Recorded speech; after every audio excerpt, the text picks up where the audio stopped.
রাজনীতি শব্দটা শুনলেই আমাদের মাথায় ক্ষমতা, নির্বাচন, দল কিংবা একটা নেতার ছবি ভেসে ওঠে। আসলেই রাজনীতির শুরুটা হয়েছিল একদম প্রান্তিক পর্যায় থেকে, যেখানে মানব সভ্যতার শুরু হয়েছিল। চলুন আজকে আমরা রাজনীতির শুরু নিয়ে আলোচনা করব। প্রাচীন মেসোপটেমিয়া ছিল বিশ্বের প্রাচীন দিককার সভ্যতাগুলোর মধ্যে একটি, যেখান থেকে ধারণা করা হয় রাজনীতির শুরুটা।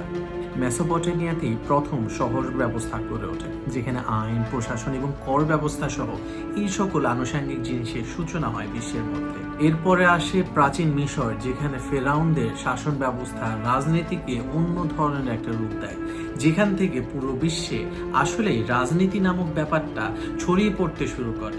এরপরে গ্রিসের অ্যাথেন্সে জন্ম নেয় গণতন্ত্রের সাধারণ ধারণা। দার্শনিক সক্রেটিস, অ্যারিস্টটল এবং প্ল্যাটো রাজনীতি ও রাষ্ট্র নিয়ে বিভিন্ন ধরনের মতবাদ দেন। সেখান থেকে রাজনীতির ধারণা শুরু হয় এবং একটা আলাদা পৃথক রাষ্ট্রের শুরু হয় সূচনা।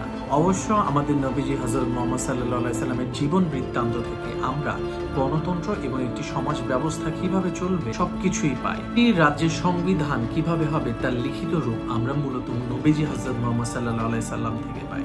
সর্বোপরি দিনে দিনে রাজনীতি পরিবর্তন হয়েছে, সমাজ ব্যবস্থা পরিবর্তন হয়েছে। রাজা থেকে জমিদার কিংবা প্রজা সবকিছু পরিবর্তিত এবং সাধিত হয়ে আজকের রাজনৈতিক এই বিচিত্র রূপ। যেমন আছে বিভিন্ন দেশে দল, তেমন আছে এই দলের কর্মকাণ্ড। যেমন আছে দুর্নীতি, তেমন আছে সুনীতি।